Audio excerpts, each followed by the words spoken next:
안녕하세요. 프리수학입니다. 새로운 교육과정이 한 발 앞으로 다가왔는데요. 선생님도 개정 교육과정에 맞춰서 강의를 준비하고 있습니다. 우리 간단하게 변화되는 내용을 살펴보고 어떻게 학습하면 좋을지 알아보도록 할게요.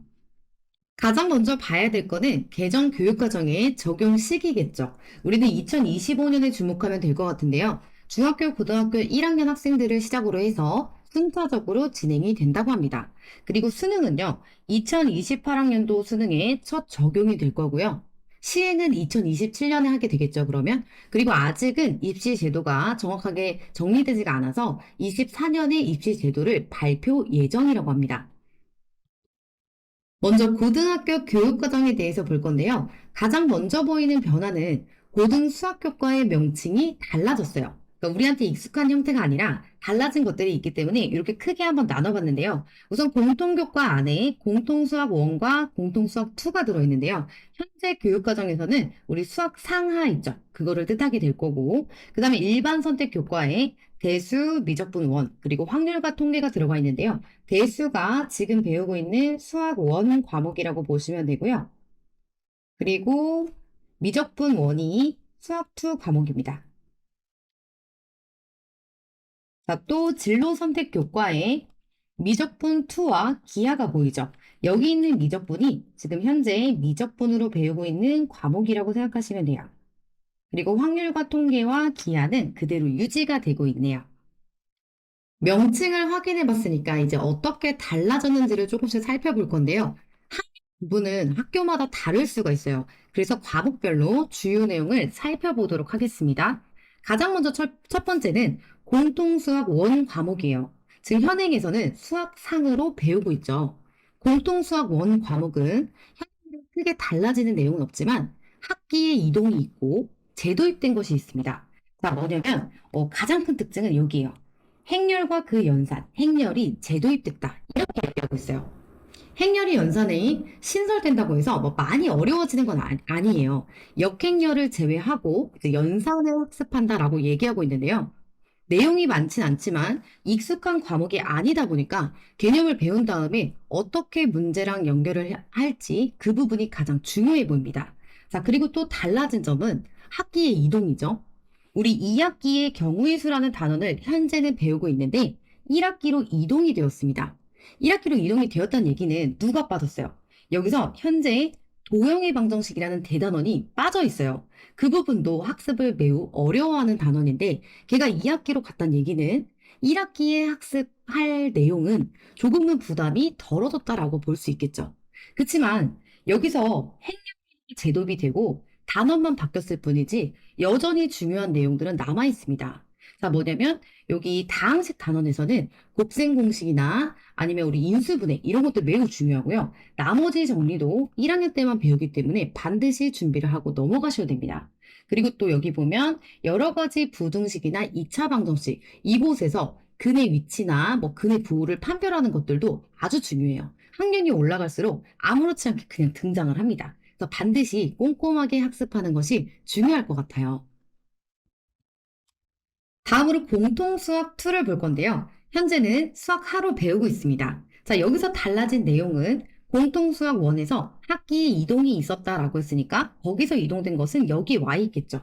자, 그런데 우리가 공통수학 1에서는 조금 그래도 학습의 부담이 줄어들었다라고 볼 수도 있겠다라고 했지만 공통수학 2는 학습량이 많이 늘어난 거예요.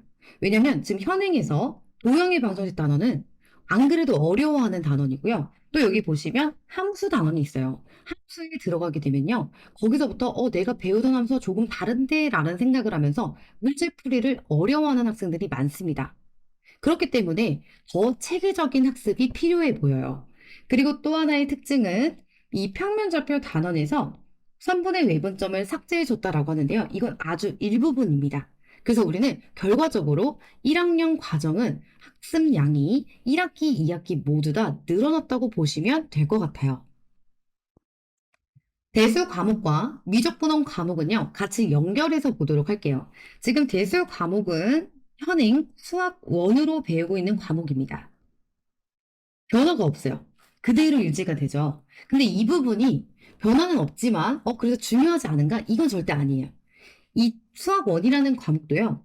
문이과가 통합된다고 해서 2015 개정교육과정에서 이런 식으로 구성이 되어 나왔었는데요. 선생님은 처음 가르칠 때 정말 고생을 많이 했어요. 학생들도 고생을 많이 하고 특히 선행이 되어 있지 않은 학생들은요. 거의 따라가지 못했고 수학을 포기하는 학생들이 가장 많아지는 과목이었습니다. 그런데 대수가 딱 등장을 했는데 변화가 없다. 그건 좋은 게 아니고요. 여전히 학습량이 많을 거고 내용도 어렵기 때문에 미리 대비하는 것이 중요해 보입니다. 그러면 미적분 원은 어떨까요? 미적분 원은 현재는 수학2라는 과목으로 배우고 있습니다.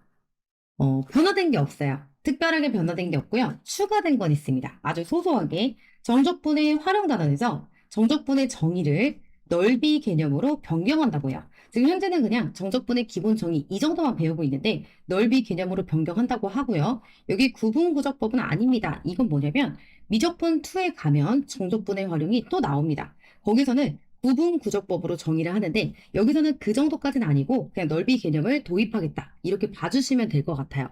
그리고 또 다음으로는 확률과 통계 과목인데요. 확률 통계 과목은 원순율이 삭제됐다라고 하고요. 또 가장 큰 특징은 모비율의 추정이 재도입되었다고 합니다. 여기서는 이 점이 가장 주목해야 될 점이 되겠죠. 어려운 내용은 아니에요. 근데 이것도 생각해보면 어려운 내용은 아니지만 학습할 양이 증가했다. 이렇게 연결될 수 있겠죠. 다음으로는 미적분 2입니다.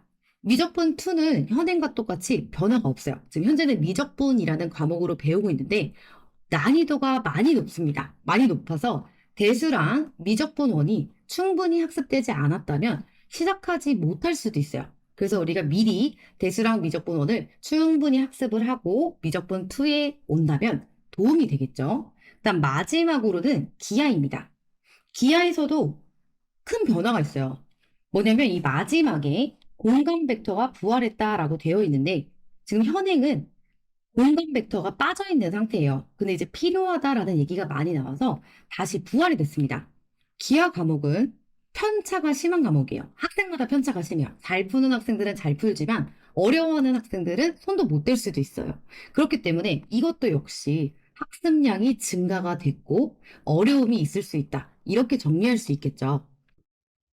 이렇게 이제 과목별로 살펴봤는데요. 전반적으로 고등수학은 삭제된 내용도 보이고 있지만 현재 교육과정에 비해서 학습할 내용이 전체적으로는 늘어난 것이 느껴지시나요? 우리 이렇게 학습량이 증가했을 때 할 수 있는 방법은 미리 대비하는 것이 가장 좋은 방법입니다.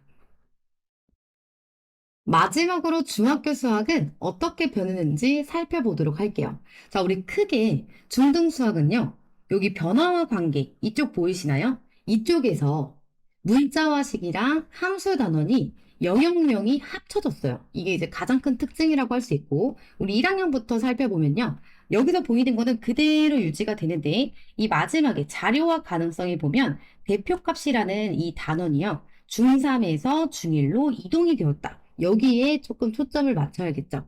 이 내용은 어려운 내용은 아니에요. 이 추가된 대표급 단어는 중1에서 다룰 수 있는 내용인데요. 1학년 이 전과정으로 봤을 때는요. 학습량이 적지 않아요. 그렇기 때문에 우리는 1학년부터 준비를 잘해야 된다. 이렇게 생각을 하셔야겠죠.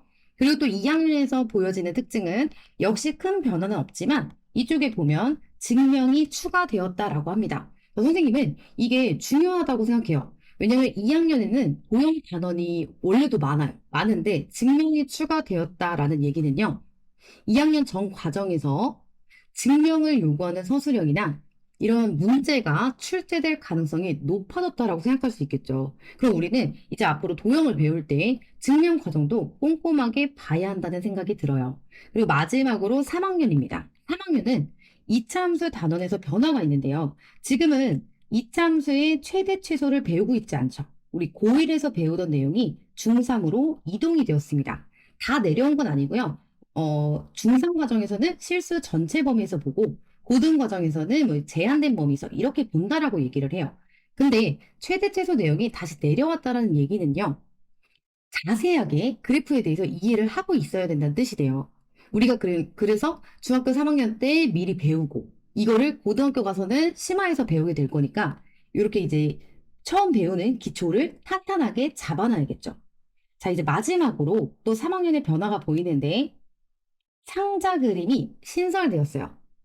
통계단원에서 상자 그림이 신설되었다는 점도 주목할 점일 것 같아요. 이거 역시 어려운 내용은 아닌데 익숙하지 않은 내용이죠. 그래서 이것도 연습이 많이 필요할 것 같고요. 지금 전체적으로 봤을 때 통계단원의 변화가 보이는데요. 요거는 이번 개정 교육과정이 실생활을 중심으로 통계 내용을 중요하게 여겨진다. 이렇게 볼 수도 있을 것 같습니다.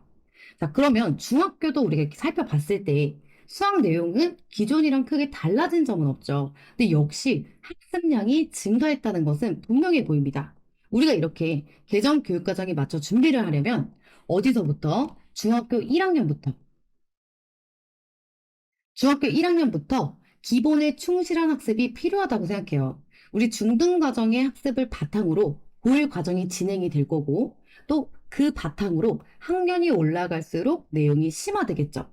그래서 가장 중요한 거는 첫 시작을 잘 준비해야 된다고 생각해요. 우리가 중1에 와서 문자를 사용하는 여기 있는 문자의 사용과식 요 단원을 배우게 되는데요. 의외로 가장 오래 걸리는 단원입니다. 실수가 정말 많아요. 그러니까 그만큼 연산이 중요하다는 얘기고요. 연산이 바탕이 돼야 중학교 2학년, 3학년에 올라갔을 때도 학습에 중요한 영향을 주게 됩니다. 그래서 선생님은 개정 교육과정에 맞춰서 새롭게 시작하는 중학교 1학년 수학의 전 과정의 강의를 오픈하려고 해요. 이런 학생들이 보면 좋을 것 같아요. 혼자서 공부하는 학생들이 있을 거고요. 선생님 경험상으로 학원에 다녀도 모르는 문제를 질문하지 못하는 학생들도 있을 거예요. 그냥 넘어가는 친구들 있죠. 그리고 또 한 번 질문을 했어요. 근데 이해를 못해서 여러 번 풀이가 필요한 친구들도 있을 겁니다. 그리고 마지막으로는 우리 문제집의 구성을 보면 뭐 상종 문제나 상문제 이런 것들이 있을 거예요. 근데 무조건 건너뛰는 학생들도 있겠죠. 선생님이 그런 친구들을 위해서 새로운 교육과정이 적용된 개념원리 RPM 중학교 1학년 과정을요, 개념 설명도 하고, 한도 빠짐없이 전문화 풀이를 하려고 합니다. 새롭게 시작하는 교육과정인 만큼 선생님이랑 한 번도 빼먹지 않고 공부해서 앞으로의 수학에 도움이 되었으면 좋겠습니다.